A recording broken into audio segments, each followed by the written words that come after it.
ಇವತ್ತು ನಮ್ಮ ಪಬ್ಲಿಸಿಟಿಯನ್ನು ಅಫಿಷಿಯಲ್ ಆಗಿ ಶುರು ಮಾಡ್ತಿದ್ದೀವಿ. ಶುರು ಅನ್ನೋ ಹಾಡಿಂದ ಇವತ್ತು ಸಂತೋಷ್ ಅವರ ಹಾಗೂ ಟಿ ಸೀರೀಸ್ ಅವರ ದಿನ. ಅವ್ರಿಗಾಗಿ ನಾವು ಈ ಇವೆಂಟನ್ನು ಹಮ್ಮಿಕೊಂಡಿರೋದು. ಆದ್ದರಿಂದ ನಾನು ಹೆಚ್ಚು ನಮ್ಮ ಸಿನಿಮಾ ಮೇಕಿಂಗ್ ಬಗ್ಗೆ, ಇತರ ಪಾತ್ರಗಳ ಬಗ್ಗೆ ಎಲ್ಲ ಮಾತಾಡೋದಕ್ಕೆ ಹೋಗಲ್ಲ. ಹೆಚ್ಚು ನಾನು ಇದರ ಸಂಗೀತದ ಬಗ್ಗೆ ನಾನು ಮಾತಾಡೋದಕ್ಕೆ ಇಷ್ಟಪಡ್ತೀನಿ. ಮೊದಲನೇದಾಗಿ ಶಮೀರ್ ಅವ್ರು ಕೇಳಿದ ಪ್ರಶ್ನೆ, ಇದು ಆದಿನಗಳು ಪಾರ್ಟ್ 2ನ ಅಂತ ಕೇಳಿದ್ರಿ. ಅಲ್ಲ, ಇದು ಆ ದಿನಗಳ ಇನ್ನೊಂದು ಕತೆ. ಆದರೆ ಆ ದಿನಗಳು ಸಿನಿಮಾದ ಪಾರ್ಟ್ 2 ಅಲ್ಲ. ಆ ದಿನಗಳು ಒಂದು ಅಥೆಂಟಿಕ್ ಕತೆ, ನಿಜವಾದ ಪಾತ್ರಗಳನ್ನ ಇದ್ದಂಥ ಕತೆ ಉಳ್ಳಂಥದ್ದು. ಆದರೆ ಇದು ಒಂದು ಕಾಲ್ಪನಿಕ ಕತೆ. ಇಲ್ಲಿ ಬರುವ ಯಾವ ಪಾತ್ರಗಳಾಗಲಿ ಸನ್ನಿವೇಶಗಳಾಗಲಿ ನಿಜವಾದಲ್ಲ. ಅದನ್ನು ಹೇಳಿ ಇನ್ನು ನಮ್ಮ ಈ ಸಿನಿಮಾದ ಸಂಗೀತದ ಬಗ್ಗೆ ಮಾತಾಡೋದಕ್ಕೆ ಇಷ್ಟಪಡ್ತೀನಿ. ಕೆಲವು ಸತಿ when I speak today I will speak in a mix of both languages so that our guests from outside also understand. Santosh understands Kannada. Raju has had a Bangalore connection because he started out his business here but then went on to become part of T-Series. But still I will mix both the languages. ಎಷ್ಟು ಆಕಸ್ಮಿಕಗಳಾಗುತ್ತೆ ಅನ್ನೋದಕ್ಕೆ ಒಂದು ಉದಾಹರಣೆ. ನಾನು Aa Dinagalu cinema ಮಾಡಿದಾಗ ಒಬ್ಬರು ಯುವ ನಿರ್ದೇಶಕರು ನನ್ನ ಹತ್ರ ಬಂದು ನನಗೆ ಅಸಿಸ್ಟೆಂಟ್ ಆಗಿ ಸೇರ್ಕೊಳ್ತೀನಿ ಅಂತ ಕೇಳಿದರು. ಅವ್ರಿಗೆ ಅವರು ಒಂದಷ್ಟು ಶಾರ್ಟ್ ಫಿಲ್ಮ್ಸ್ ಮಾಡ್ಕೊಂಡಿದ್ರು. ಅದನ್ನ ಆ ಫಿಲ್ಮ್ಸ್ನ ನಾನು ನೋಡಿದೆ, ತುಂಬ ಅದ್ಭುತವಾಗಿತ್ತು. ನಾನು ಹೇಳಿದೆ, ನನ್ನ ಹತ್ರ ನಿಮಗೆ ಕಲಿಯೋದೇನಿದೆ, ನೀವು ದಯವಿಟ್ಟು ಚೆನ್ನೈಗೆ ಹೋಗಿ much bigger industry Tamil cinema ಮಾಡಿ ಅಂತ. ಅವರು ತಮ್ಮ 3ನೇನೋ 4ನೇ ಸಿನಿಮಾ ಮಾಡಿದಾಗ ನನಗೆ ಇನ್ವೈಟ್ ಮಾಡಿ ಕಳಿಸಿದ್ರು. PVR ಅಲ್ಲಿ ಅವ್ರದ್ದು ಒಂದು ಸ್ಪೆಷಲ್ ಶೋ ಇಟ್ಕೊಂಡಿದ್ರು. ಆ ಸಿನಿಮಾ ನೋಡೋಕೆ ಹೋದೆ. ಆ ಸಿನಿಮಾನೇ ಜಿಗರ್ ತಾಂಡ, ಕಾರ್ತಿಕ್ ಸುಬ್ರಾಜ್ ಅವ್ರದ್ದು. ಆಗ ನಾನು ಮೊದಲನೇ ಬಾರಿಗೆ ಸಂತೋಷ್ ನಾರಾಯಣನ್ ಅವರ ಮ್ಯೂಸಿಕನ್ನು ಕೇಳಿದೆ. And I was blown by that music. ಯಾಕೆಂದರೆ ಅಲ್ಲಿನ ತನಕ ಇಂಡಿಯನ್ ಸಿನಿಮಾದಲ್ಲಿ ಬರ್ತಿದ್ದಂಥ ಮ್ಯೂಸಿಕ್ಗೂ ಸಂತೋಷ್ ಅವ್ರು ಕೊಟ್ಟಂಥ ಮ್ಯೂಸಿಕ್ಗೂ ಬಹಳ ದೊಡ್ಡ ಡಿಫ್ರೆನ್ಸ್ ಇತ್ತು. ಬಹಳ ಅಂದರೆ Young and Indian plus rock flavour ಇತ್ತು. ಆ ರೀತಿಯ ಒಂದು ಕಾಂಬಿನೇಷನ್ ನಾನು ಯಾವತ್ತೂ ನೋಡಿರಲಿಲ್ಲ. ಮುಂದೆ ಅಂದರೆ ಒಂದು 2 ವರ್ಷದಿಂದ ಶ್ರೇಯಸ್ ಅವರು ನನ್ನ ಹತ್ರ ಬಲರಾಮನ ದಿನಗಳು ಅಂತ ಒಂದು ಸಿನಿಮಾ ಮಾಡಬೇಕು ಅಂತ ಬಂದರು. ಆ ಸಿನಿಮಾದಲ್ಲಿ ಆ ದಿನಗಳು ಥರದ್ದೇ ಫ್ಲೇವರ್ ಇರಬೇಕು. ಆ ದಿನಗಳು ಇರೋ ಎಲ್ಲ ಪಾತ್ರಗಳು, ಅಂದರೆ ಮುಖ್ಯವಾಗಿ ಆ ದಿನಗಳಲ್ಲಿ ಇರೋ ಪಾತ್ರಗಳನ್ನೇ ಇಟ್ಕೊಂಡು ಆ ದಿನಗಳು ಪೀರಿಯಡಲ್ಲೇ ಸೆಟ್ ಮಾಡಿ ಒಂದು ಕಥೆಯನ್ನು ಮಾಡಬೇಕು ಅಂತ ಬಂದರು. ವಿನಯ್ ಗೌಡ ಅವ್ರು ಹೇಳಿದ್ರು, ಆ ದಿನಗಳು ಅದೇ ಪಾತ್ರಗಳನ್ನ ನೀವು ಆಯ್ಕೆ ಮಾಡಿದ್ದೀರ ಅಂತ. ಅದಕ್ಕೆ ಮುಖ್ಯವಾದ ಕಾರಣ ಶ್ರೇಯಸ್ ಅವರು ಮತ್ತು ಪದ್ಮಾವತಿ ಮೇಡಮ್, ನಮ್ಮ ಪ್ರೊಡ್ಯೂಸರ್ಸು. ಅವರು ಇದನ್ನು ವಿನೋದ್ ಪ್ರಭಾಕರ್ ಅವ್ರಿಗೆ ಮಾಡಬೇಕು ಅಂತ ನನ್ನ ಹತ್ರ ಬಂದರು. ಆಗ ನಾನು ವಿನೋದ್ ಅವರ ಜೊತೆ, ಶ್ರೇಯಸ್ ಅವ್ರ ಜೊತೆ ಈ ಕತೆ ಬಗ್ಗೆ ಡಿಸ್ಕಸ್ ಮಾಡಿದೆ. ಎಲ್ಲ ಮಾಡಿದಾಗ ಈ ಸಿನಿಮಾಗೆ ಮ್ಯೂಸಿಕ್ ಯಾರು ಮಾಡಬೇಕು ಅಂತ ಬಂದಾಗ, ಆ ಸಿನಿಮಾಗೆ ಆ ದಿನಗಳಿಗೆ ಇಳೆಯರಾಜ ಅವ್ರು ಮ್ಯೂಸಿಕ್ ಮಾಡಿದ್ರು. ಈಗ ಈ ಸಿನಿಮಾಗೆ ಯಾರು ಮಾಡಬೇಕು ಅಂತಂದಾಗ ವಿನೋದ್ ಅವರ ಹಾಗೂ ಶ್ರೇಯಸ್ ಅವರ ಬಾಯಲ್ಲಿ ಬಂದಿದ್ದ ಒಂದೇ ಹೆಸರು ಸಂತೋಷ್ ನಾರಾಯಣನ್ ಅವರು. ಯಾಕೆಂದರೆ ಇವತ್ತು ಇಂಡಿಯನ್ ಸಿನಿಮಾದಲ್ಲಿ the person who defines gangster music genre, though I don't think he like me describing him as, but he also calls himself a gangster and he calls his father also gangster. So in any case, so he is somebody who blends authentic Indian music with Western, with folk, with rock. There are so many shades to his music that there are in fact YouTube videos to study how he makes his music. There are videos analyzing how he makes his music. That kind of a legend.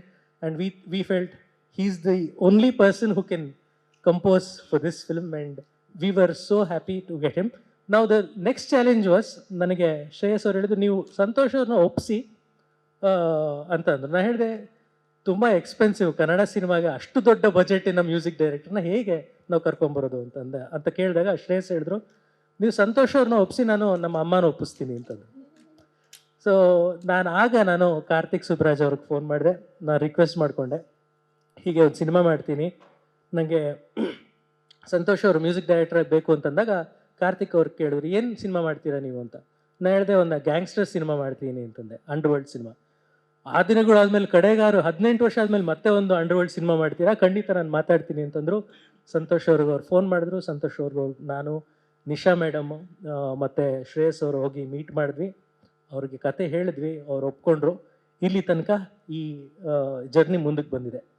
ಇವತ್ತು ನೀವೇನು ನೋಡಿದ್ದೀರಾ, ಶುರು ಅನ್ನೋ ಹಾಡು, ಅದನ್ನ ಸಂತೋಷ್ ಅವರು compose ಮಾಡಿದ್ರು. Compose ಮಾಡಿದಾಗ ಅದರ ಟ್ಯೂನ್ ಮಾತ್ರ ನಮಗಿತ್ತು. ಯಾಕೆಂದ್ರೆ ನಾವು ಶೂಟಿಂಗ್ ಆಗಲೇ ಸ್ಟಾರ್ಟ್ ಮಾಡಿಬಿಟ್ಟಿದ್ವಿ, ಅದನ್ನ ಇನ್ನೂ ರೆಕಾರ್ಡ್ ಮಾಡೋಕ್ಕಾಗಿರಲಿಲ್ಲ. ಆ ಟ್ಯೂನ್ ನಾನು ಶೂಟ್ ಮಾಡುವಾಗಲೇ ನಾನು ವಿನೋದ್ ಅವ್ರಿಗೆ, ಪ್ರಿಯಾ ಅವ್ರಿಗೆ ಕೇಳಿಸ್ದೆ, ಜಯಂತ್ ಕಾಯ್ಕಿಣಿ ಅವ್ರಿಗೆ ಲಿರಿಕ್ಸ್ ಬರೆಯೋದಕ್ಕೆ ಕಳಿಸ್ದೆ. ಅವರು ಫಸ್ಟ್ ಟ್ಯೂನ್ ಕೇಳಿದಾಗ ಹೇಳಿದ್ರು, ಅವರು ಎ ಆರ್ ರೆಹಮಾನ್ ಅವರ ಅಗನಗ ಅಂತ ಒಂದು ಹಾಡಿದೆ, ಅದನ್ನು ಬರೆಯುವಾಗ ಎಷ್ಟು ಚಾಲೆಂಜಿಂಗ್ ಆಗಿತ್ತೋ ಅಷ್ಟೇ ಚಾಲೆಂಜಿಂಗ್ ಇದು ಅಂತಂದರು. ಆಮೇಲೆ ಇನ್ನೊಂದೇ ಅಂದರೆ ಜಯಂತ್ ಒಂದು ಸ್ವಲ್ಪ ಕಂಪ್ಲೇಂಟ್ ಮಾಡ್ತಾರೆ ಕೆಲವು ಸತಿ, how can he compose like this ಅಂತಂದರು. ಹಂಗಂದ್ರೆ it's a very good song ಅಂತ ಅರ್ಥ, because he was challenged by the composition. So Jayanth ಅವರು ತುಂಬ ಅದ್ಭುತವಾಗಿ ಇದರ ಲಿರಿಕ್ಸನ್ನು ಬರೆದ್ರು. Thank you Jayanth sir. And ಈ ಸಾಂಗ್ ಶೂಟ್ ಮಾಡಬೇಕಾದ್ರೆ ನಮಗೆ ಹಾಡಿರಲಿಲ್ಲ, ಟ್ಯೂನ್ ಇತ್ತು, ಹಾಡಿರಲಿಲ್ಲ. We didn't have a recorded song. Venu sir ಇದಕ್ಕೆ ನಾವೊಂದು ಸೆಪರೇಟ್ ಶೂಟಿಂಗ್ ಸ್ಕೆಡ್ಯೂಲ್ ಕೂಡ ಇಟ್ಕೊಂಡಿರಲಿಲ್ಲ. ನಾವು ಶೂಟಿಂಗ್ ಮಾಡ್ತಿರುವಾಗ, ಬೇರೆ ಬೇರೆ ಸೀನ್ ಶೂಟ್ ಮಾಡ್ತಿರುವಾಗ, ವೇಣು ಸರ್ ಎಲ್ಲರೂ ಒಂದು ಅದ್ಭುತವಾದ ಫ್ರೇಮ್ ಕಾಣಿಸಿದ್ರೆ ಅವ್ರು ಅದ್ಭುತವಾಗಿ ಮಾಡ್ತಾಯಿದ್ರು. ಅದನ್ನ ಆ ಫ್ರೇಮ್ನ ಅದ್ಭುತವಾಗಿ ಅವರು ಇದು ಮಾಡಿ ಫ್ರೇಮ್ ಮಾಡಿ, ನೋಡು ಇದು ಚೆನ್ನಾಗಿದೆ, ಇದರಲ್ಲಿ ನೀನೇನಾದ್ರು ಮಾಡು ಅಂತ ಹೇಳೋರು. ಆಗ ನಾನು ವಿನೋದ್ ಅವ್ರಿಗೆ ಮತ್ತು ಪ್ರಿಯಾ ಅವ್ರಿಗೆ I would request them, see this is the frame and Venu has set this, what will you do? So they would decide, they would discuss amongst themselves and they would come up with something. ಅವರಿಬ್ಬರು ಸೇರ್ಕೊಂಡು ಏನೋ ಒಂದು ಮಾಡೋರು, ಅದನ್ನು ನಾನು capture ಮಾಡ್ತಿದ್ದೆ. ಹೀಗೆ ಪ್ರತಿ ಫ್ರೇಮಲ್ಲೂ ವಿನೋದ್ ಅವರು, ಪ್ರಿಯಾ ಅವರು ಏನೇನು ಮಾಡ್ತಿದ್ದಾರೆ, ನೀವೇನೇನು ನೋಡಿದ್ದೀರಾ ಸ್ಕ್ರೀನಲ್ಲಿ, ಒಂದು ರೀತಿ ಅವ್ರ ಇಂಡೈರೆಕ್ಟರ್ಸು. ಅದಕ್ಕೆ ಅವರಿಬ್ಬರು they have directed those actions. Venu has set those frames beautifully. ಆದರೆ ಅದಕ್ಕಿಂತ ಬಹಳ ಇಂಪಾರ್ಟೆಂಟ್ ಕಾಂಟ್ರಿಬ್ಯೂಷನ್ ಅಂದರೆ ನಮ್ಮ ಎಡಿಟರು ಸಂತೋಷ್ ಅವರು ಸಂತೋಷ್ ಅವ್ರು ಕಂಪೋಸ್ ಮಾಡಿದಂಥ ಹಾಡಿಗೆ, ಜಯಂತ್ ಅವ್ರು ಬರೆದಂಥ ಲಿರಿಕ್ಸಿಗೆ ಇವರಿಬ್ಬರು ಮಾಡಿದ್ದನ್ನು ಹೊಂದುವ ಹಾಗೆ ಅಷ್ಟು ಅದ್ಭುತವಾಗಿ ಪ್ರತಿ ಫ್ರೇಮಲ್ಲೂ ಅವರು ಜೋಡಿಸಿದ್ರು. ಅದರಿಂದ ಕಡೆಗೆ ಒಂದು ಈ ಹಾಡಿನ ಸ್ವರೂಪ ಹೀಗೆ ಬಂದಿದೆ. ಇನ್ನು ಸಿನಿಮಾದ ಎಲ್ಲ ಹಾಡುಗಳು ಇಷ್ಟೇ ಚೆನ್ನಾಗಿದೆ, ಬಹಳ ಇಂಟ್ರೆಸ್ಟಿಂಗ್ ಆಗಿದೆ ಈ ಇಡೀ ಜರ್ನಿ. ಇದ್ರ ಬಗ್ಗೆ ಸಂತೋಷ್ ಅವರು ಇನ್ನೂ ಮುಂದೆ ಹೇಳ್ತಾರೆ. ಕಡೆಯದಾಗಿ ನಾನು ಹೇಳೋದು ಒಂದು ಮಾತೇನೆಂದರೆ, ನಮ್ಮ ಮಾಧ್ಯಮ ಮಿತ್ರರು ನೀವೆಲ್ಲರೂ ಬಂದೀರಾ, ಧನ್ಯವಾದ. ನೀವು ಯಾವಾಗಲೂ ಕನ್ನಡದಲ್ಲಿ ಬರುವ ಒಳ್ಳೆ ಸಿನಿಮಾಗಳನ್ನ ಪ್ರೋತ್ಸಾಹಿಸಿದ್ದೀರಾ, ಹಾರೈಸಿದ್ದೀರಾ. Padmavathi films banner, Padmavathi madam ಹಾಗೂ ಶ್ರೇಯಸ್ ಅವರು ಬಹಳ ಮಹತ್ವಾಕಾಂಕ್ಷೆ ಉಳ್ಳಂಥವ್ರು, ಬಹಳ ಆಸೆಯಿಂದ ಶ್ರದ್ಧೆಯಿಂದ ಈ ಸಿನಿಮಾನ ನಿರ್ಮಾಣ ಮಾಡಿದ್ದಾರೆ. ಒಬ್ಬ ನಿರ್ದೇಶಕನಾಗಿ ನಾನು ಹೇಳ್ಬೋದು, ಈಗ ಸಂತೋಷ್ ನಾರಾಯಣನ್ ಅವ್ರನ್ನೇ ಅವ್ರು ಕರ್ಕೊಂಬಂದರು ಅಂತಂದರೆ, ಇದೇ ರೀತಿ ಶೂಟಿಂಗ್ ಮಾಡುವಾಗ ಎಲ್ಲೂ ಯಾವುದಕ್ಕೂ ಕಮ್ಮಿ ಮಾಡಲಿಲ್ಲ. ಒಂದೊಂದು ಫ್ರೇಮಲ್ಲೂ ಅವರು ಎಷ್ಟು ಚೆನ್ನಾಗಿ ನಮಗೆ ಬೇಕಾಗಿರೋದು, ಆ ಸಿನಿಮಾಗೆ ಕತೆಗೆ ಬೇಕಾಗಿರೋದನ್ನ ಸಲ್ಲಿಸಿದ್ದಾರೆ ಅಂತ ನಿಮಗೆ ಸ್ಪಷ್ಟವಾಗಿ ಕಾಣಿಸುತ್ತೆ. ಈ ರೀತಿಯ ಮಹತ್ವಾಕಾಂಕ್ಷೆ ಇರುವಂಥ, ಆಸೆ ಇರುವಂಥ, ಶ್ರದ್ಧೆ ಇರುವಂಥ ನಿರ್ಮಾಪಕರು ಗೆಲ್ಲಬೇಕು. ಈ ಸಿನಿಮಾ ಗೆದ್ದರೆ ಕನ್ನಡಕ್ಕೆ ಇನ್ನೂ ಹಲವಾರು ಸಿನಿಮಾಗಳನ್ನ ಇವರು ಮಾಡ್ತಾರೆ. ನಮ್ಮಲ್ಲೇ ಹೆಮ್ಮೆ ತಂದಂಥ KVN ಇರ್ಬೋದು, ಹೊಂಬಾಳೆ ಇರ್ಬೋದು, ಆ ಸಂಸ್ಥೆಗಳಷ್ಟೇ ದೊಡ್ಡದಾಗಿ ಈ ಸಂಸ್ಥೆ ಕೂಡ ಬೆಳಿಬೋದು. ಅದಕ್ಕೆ ನಿಮ್ಮ ಬೆಂಬಲ, ನಿಮ್ಮ ಪ್ರೋತ್ಸಾಹ ಬಹಳ ಮುಖ್ಯ. ನಿಮ್ಮ ಮೂಲಕ ನಾವು ನಮ್ಮ ಪ್ರೇಕ್ಷಕರನ್ನ ಮುಟ್ತೀವಿ. ಆದ್ದರಿಂದ ಇವತ್ತು ಕಡೆಯದಾಗಿ ಎಲ್ಲದಕ್ಕಿಂತ ಮುಖ್ಯವಾಗಿ ಈ ಸಂಜೆ ಟಿ ಸಿರೀಸ್ ಮತ್ತು ಸಂತೋಷ್ ನಾರಾಯಣ್ ಅವ್ರದ್ದು ಈ ಮ್ಯೂಸಿಕ್ನ ರೆಡಿಯಾದಾಗ, ಸಿನಿಮಾ ಎಲ್ಲ ರೆಡಿಯಾದಾಗ ನಾವು ರಾಜು ಹರ್ವಾನಿಯವ್ರನ್ನ ಹೋಗಿ ಬಾಂಬೆಯಲ್ಲಿ ಭೇಟಿಯಾದ್ವಿ. ಅದನ್ನು ಆ ಮೀಟಿಂಗನ್ನು ಅರೇಂಜ್ ಮಾಡಿದ್ದು Meenakshi Santosh Narayanan ma'am. She suggested that we should do this with T series and I met Raju at T series and we showed him the 3 songs and I hope he was impressed. And yes, for the risk that we took in bringing such a big music director into Kannada, not in terms of talent but in terms of expenditure, that has been mitigated a lot by T series coming on board. And I'm very grateful, sir, for having acquired our rights, and we look forward to a wonderful journey ahead with you. ಇಷ್ಟನ್ನು ಹೇಳಿ ನನ್ನ ಮಾತನ್ನು ಮುಗಿಸ್ತೀನಿ. ನಮಸ್ಕಾರ. Thank you so much sir.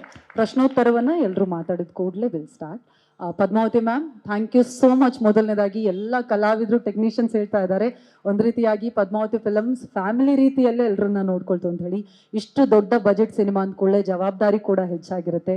ನಿಮ್ಮ ಸಿನಿಮಾದ ಮೊದಲ journey ಇತ್ತು, ಎಷ್ಟು ಸ್ಪೆಷಲ್, ಯಾವ ರೀತಿಯಾಗಿತ್ತು? ಕೂತ್ಕೊಂಡ್ಬಿಡಿ ಮ್ಯಾಮ್, ಫ್ರೇಮ್ ಸೆಟ್ ಮಾಡಿ. Thank you sir. ಎಲ್ರಿಗೂ ನಮಸ್ಕಾರ. ಇವತ್ತಿನ ದಿನ ನಾನು ಮೊದಲನೇದಾಗಿ ನನ್ನೆಲ್ಲ ಮಾಧ್ಯಮ ಮಿತ್ರರಿಗೆ ತುಂಬ ಹೃದಯಪೂರ್ವಕವಾಗಿ ಧನ್ಯವಾದಗಳನ್ನು ಹೇಳ್ತೀನಿ. ಏಕೆಂದರೆ ಇವತ್ತಿನ ದಿನ ಈ ಸಕ್ಸಸ್ ಆಗಬೇಕು ಅಂದರೆ ಕಾರಣರು ನಮ್ಮ ಮಾಧ್ಯಮ ಮಿತ್ರರು. ಯಾವತ್ತೂ ಯಾರಿಗೂ ಎಲ್ಲರಿಗೂ ಯಶಸ್ಸು ಕೊಡಬೇಕಾಗಿರೋಂಥವ್ರು ನಮ್ಮ ಮಾಧ್ಯಮ ಮಿತ್ರರು. ಅದಕ್ಕಾಗಿ ಅವ್ರಿಗೆ ನನ್ನ ತುಂಬ ಹೃದಯದ ಧನ್ಯವಾದಗಳನ್ನು ಫಸ್ಟೇ ಹೇಳ್ತೀನಿ. ಹಾಗೆ ಮಾತಾಡಲಿಕ್ಕೆ ಮಾತೇ ಬಾರದಾಗಿದೆ. ಏಕೆ ಅಂದರೆ ಎಲ್ಲರೂ ಕೂಡ ಒಂದು ಖುಷೀಲಿ ಎಲ್ಲರೂ ಹೇಳ್ಕೊಂಡಿದ್ದಾರೆ. ಅದಕ್ಕಿಂತ ಭಾಗ್ಯ ನನಗಿನ್ನೇನೂ ಇಲ್ಲ. ಬಟ್ ಅದನ್ನು ನೋಡ್ತಾ ಇದ್ದೀನಲ್ಲ ಕಣ್ಣಿಂದ, ಅದೇ ನನ್ನ ದೊಡ್ಡ ಖುಷಿ. ನಿಜವಾಗ್ಲೂ ನನಗೆ ತುಂಬ ಖುಷಿ ಇದೆ ಈ ಸಿನಿಮಾವನ್ನು ಮಾಡಿದ್ದು. ಇನ್ನೂ ಮುಂದಿನ ದಿನಗಳಲ್ಲಿ ದೊಡ್ಡ ಮಟ್ಟಕ್ಕೊಂದು ಸಿನಿಮಾ ಮಾಡಬೇಕು ಅಂತಲೇ ನನ್ನ ಆಸೆ ಇದೆ. ಇದು ನಾನು ಮೊದಲನೇ ಹೆಜ್ಜೆಯಲ್ಲಿ ಬಲರಾಮನ ದಿನಗಳನ್ನು ಒಳ್ಳೆ ಎಲ್ಲರೂ ಕೂತ್ಕೊಂಡು ನೋಡುವಂಥ, ಫ್ಯಾಮಿಲಿ ಕೂತ್ಕೊಂಡು ನೋಡುವಂಥ ಒಂದು ಸಿನಿಮಾನ ನೀಡಿದ್ದೇವೆ. ಎಲ್ಲರೂ ನನಗೆ ಸಪೋರ್ಟ್ ಮಾಡಿದ್ದಾರೆ. ಅದಕ್ಕೆ ನಾನು ಯಾವತ್ತೂ ಚಿರಋಣಿಯಾಗಿರ್ತೀನಿ. ಏಕೆಂದರೆ ಇವತ್ತು ಹೇಳಿದ್ರು ನಮ್ಮ ಪ್ರೊಡ್ಯೂಸರ್ ಹಂಗೆ ನೋಡ್ಕೊಂಡ್ರು ಹಿಂಗೆ ನೋಡ್ಕೊಂಡ್ರು ಇರ್ಬೋದು, ಆದರೆ ಅದಕ್ಕಿಂತ ಹೆಚ್ಚಿನದಾಗಿ ಅವ್ರಿಗೆ ನನಗೆ ಎಲ್ಲರೂ ಕೂಡ ನನ್ನ ಬೆನ್ನೆಲುಬಾಗಿ ನಿಂತಿದ್ರು. ಅದನ್ನು ನಾನು ಯಾವತ್ತೂ ಮರೆಯೋದಿಲ್ಲ. ಒಬ್ಬ ಪ್ರೊಡ್ಯೂಸರ್ ಉಳಿಬೇಕು ಅಂದರೆ ಆ್ಯಕ್ಟರ್ಗಳು ಕೂಡ ಕರೆಕ್ಟಾಗಿದ್ದು ನಮಗೆ ಕೆಲಸಗಳು ಮಾಡಿಕೊಟ್ರು ಮಾತ್ರ ಒಬ್ಬ ಪ್ರೊಡ್ಯೂಸರ್ ಉಳಿಲಿಕ್ಕೆ ಸಾಧ್ಯ. ಹಾಗಾಗಿ ನನಗೆ ತುಂಬ ಎಲ್ಲರೂ ಸಪೋರ್ಟ್ ಮಾಡಿದ್ದಾರೆ. ಅವರಿಗೆ ನಾನು ಯಾವತ್ತೂ ಚಿರಋಣಿಯಾಗಿರ್ತೀನಿ. ತುಂಬ ತುಂಬ ಥ್ಯಾಂಕ್ ಯು. ಹಾಗೆ ನನಗೆ ಇನ್ನೊಂದು ಹೇಳಬೇಕು ಅಂದರೆ ನಮ್ಮ ಸಂತೋಷ್ ನಾರಾಯಣ್ ಸರ್ ನಿಜವಾಗ್ಲೂ ಇವತ್ತಿನ ಸ್ಥಿತಿಲಿ ಅವ್ರಿಗೆ ನಾನು ಏನು ಹೇಳಿದ್ರು ಸಾಲದು. ಅವರು ಎಂಥ ಕಂಡೀಷನಲ್ಲಿದ್ದರು ಅಂದರೆ ಬರೋ ಸ್ಥಿತಿಲಿ ಇರಲಿಲ್ಲ. ಆದರೂ ಕೂಡ ಈ ವೇದಿಕೆಗೆ ಅವರ ಎಲ್ಲವನ್ನು ಮರೆತು, ಅವರ ಕೆಲಸ ಕಾರ್ಯಗಳನ್ನು ಮರೆತು ಇವತ್ತು ನಮಗೆ ಸಾಥ್ ಕೊಟ್ಟಿತ್ತಂತೂ ನಮಗೆ ತುಂಬ ಖುಷಿ ಇದೆ. ತುಂಬ ಸಂತೋಷ sir, thank you so much. ಮತ್ತು ನನಗೆ ಈ ಸಂಗೀತದಲ್ಲಿ ಈ ಮ್ಯೂಸಿಕನ್ನು ನೀಡಿದ್ದು ನನಗೆ ತುಂಬ ಹೆಮ್ಮೆ ಇದೆ. ಏಕೆ ಅಂದರೆ ಅವರು ಫಸ್ಟು ನಾನು ಖಂಡಿತ ಅವರು ಇದಕ್ಕೆ ಒಪ್ಪಲ್ಲ ಅಂತ ಅಂದ್ಕೊಂಡಿದ್ವಿ. ಅದು ಅವರು ತುಂಬ ಹೃದಯದಿಂದ ಈ ಸಿನಿಮಾಗೆ ತುಂಬ ಒಪ್ಕೊಂಡು ಬಂದಿದ್ದು ನಮ್ಮೆಲ್ರಿಗೂ ಒಂದು ದೊಡ್ಡ ಸಂತೋಷ. ಅದನ್ನು ನಾನು ಯಾವತ್ತೂ ಮರೀಲಿಕ್ಕಾಗಲ್ಲ. ಹಾಗೆ ನಮ್ಮ ಟಿ ಸೀರೀಸ್ ಸರ್ ಕೂಡ ನಾವು ಬಾಂಬೆಗೆ ಹೋಗಿ ಮಾತಾಡೋಕ್ಕೆ ಹೋದಾಗಲೂ ಕೂಡ ಅವರು ನಮಗೆ ತುಂಬ ಹೃದಯಪೂರ್ವಕವಾಗಿ ನಮಗೆ ಮುಂದೆ ಮಾತಾಡೋಕ್ಕೆ ಅವಕಾಶನೇ ಕೊಡಲಿಲ್ಲ. ಆ ರೀತಿಲಿ ಒಂದು ದೊಡ್ಡ ಮಟ್ಟಕ್ಕೆ ನಮ್ಮ ಸಾಂಗನ್ನು ಪರ್ಚೇಸ್ ಮಾಡಿದ್ದು ಕೂಡ ಅವ್ರಿಗೆ ನಾನು ತುಂಬ ಥ್ಯಾಂಕ್ಸ್ ಹೇಳಕ್ಕೆ ಪಡ್ತೀನಿ. ಬಟ್ ಎಲ್ಲರೂ ಪ್ರಿಯಾ ಕೂಡ ನಾವು ಯಾವತ್ತೂ ಒಂಥರ ಫ್ರೆಂಡ್ಲಿ ಆಗಿ ಅಷ್ಟೊಂದು ಕಾಮಿಡಿ ಮಾಡಿಕೊಂಡು ಸಿನಿಮಾದಲ್ಲಿ ತುಂಬ ಆ್ಯಕ್ಟಿವ್ ಆಗಿರೋರು, ತುಂಬ ಖುಷಿಯಾಗಿರೋರು, ತುಂಬ ಅಚ್ಚುಕಟ್ಟಾಗಿ ಒಬ್ಬ ಪ್ರೊಡ್ಯೂಸರ್ಗೆ ಏನು ಸಾಥ್ ಕೊಡಬೇಕು ಅದನ್ನು ತುಂಬ ಅಚ್ಚುಕಟ್ಟಾಗಿ ಕೊಡ್ತಾಯಿದ್ರು. ಅವ್ರಿಗೂ ಕೂಡ ನಾನು ತುಂಬ ಹೃದಯದ ಧನ್ಯವಾದಗಳನ್ನು ಹೇಳಲಿಕ್ಕೆ ಕೊಡ್ತೀನಿ. ವಿನೋದ್ ಸರ್ ಅಷ್ಟೇ ತುಂಬ ನಾವು ಯಾವಾಗಲೂ ಒಂದು ಫ್ಯಾಮಿಲಿ ಥರನೇ ಇದ್ಕೊಂಡು ಈ ಸಿನಿಮಾದಲ್ಲಿ ಅಷ್ಟು ಆ್ಯಕ್ಟಿವ್ ಆಗಿ ಕೆಲಸವನ್ನು ಮಾಡಿಕೊಟ್ಟಿದ್ದಾರೆ. ಅವ್ರಿಗೂ ಕೂಡ ನಾನು ಥ್ಯಾಂಕ್ಸ್ ಹೇಳೋಕ್ಕೆ ಇಷ್ಟಪಡ್ತೀನಿ. ಮತ್ತು ಇನ್ನು ದೊಡ್ಡದಾಗಿ ನಾವು ಜಯಂತ್ ಕಾಕಿಣಿಯವರ ಬಗ್ಗೆ ನನಗೆ ಯಾವಾಗಲೂ ನಾನು ಕೇಳ್ತಿದ್ದೆ, ಸರ್ ನನಗೊಂದು ಒಳ್ಳೆಯ ಸಿನಿಮಾ ಸಾಂಗಲ್ಲಿ ತುಂಬ ಚೆನ್ನಾಗಿ ನೀವು ನನಗೆ ಕೊಡಬೇಕು ಅಂದರೆ ಒಂದೇ ಒಂದು ಮಾತು ಹೇಳಿದ್ರು. ಇವತ್ತಿಗೂ ಈ ಕ್ಷಣನೂ ಅದನ್ನು ನಾನು ಯಾವತ್ತೂ ನೆನೆಸ್ಕೋತೀನಿ. ಹೆದರಬೇಡ, ನಾನಿದ್ದೀನಿ, ತುಂಬ ಚೆನ್ನಾಗಿ ಬರುತ್ತೆ ಸಾಂಗು, ಇದನ್ನು ನೀವು ಕೇಳಬೇಕು, ಖಂಡಿತ ನಾನು ಮಾಡಿಕೊಡ್ತೀನಿ. ಅದು ಒಬ್ಬ ಮಹಿಳೆ ಆಗಿ ನೀವು ಒಬ್ಬ ನಿರ್ಮಾಪಕರಾಗಿ ಕಾರ್ಯನಿರ್ವಹಿಸ್ತಿರೋದು ನನಗೆ ತುಂಬ ಖುಷಿ ಇದೆ. ನಾನು ಖಂಡಿತ ಒಳ್ಳೆ ಸಾಂಗು ಕೊಡ್ತೀನಿ ಅಂತ ಹೇಳಿದ್ರು. ಅವತ್ತು ಹೇಳಿದ ಮಾತು ನನಗೆ ಇವತ್ತು ಹೇಳ್ದಂಗಿದೆ. ತುಂಬ ತುಂಬ ಥ್ಯಾಂಕ್ ಯು ಸರ್, ಖುಷಿ ಆಯಿತು. ಮತ್ತು ಇನ್ನೇನು ಹೇಳಲಿಕ್ಕಿಲ್ಲ, ಎಲ್ಲ ಹೇಳಿಬಿಟ್ಟಿದ್ದೀನಿ. ಎಲ್ಲರೂ ಹೇಳೋದಿದೆ, ಖಂಡಿತ ಎಲ್ಲರೂ ನನಗೆ ಸಪೋರ್ಟ್ ಮಾಡಿದ್ದಾರೆ. ತುಂಬ ತುಂಬ thank you so much. Latest ಹಾಗೂ ಇಂಟ್ರೆಸ್ಟಿಂಗ್ ಸುದ್ದಿಗಳಿಗಾಗಿ ಬಾಸ್ ಟಿವಿ ಕನ್ನಡ ಚಾನೆಲ್ನ ಸಬ್ಸ್ಕ್ರೈಬ್ ಮಾಡಿ. ಹಾಗೆಯೇ ಬೆಲ್ ಐಕಾನ್ ಪ್ರೆಸ್ ಮಾಡಿ. ಇದರ ಜೊತೆಗೆ ಫೇಸ್ಬುಕ್, ಇನ್ಸ್ಟಾಗ್ರಾಮ್, ಎಕ್ಸ್ನಲ್ಲೂ ಮಿಸ್ ಮಾಡದೆ ಫಾಲೋ ಮಾಡಿ.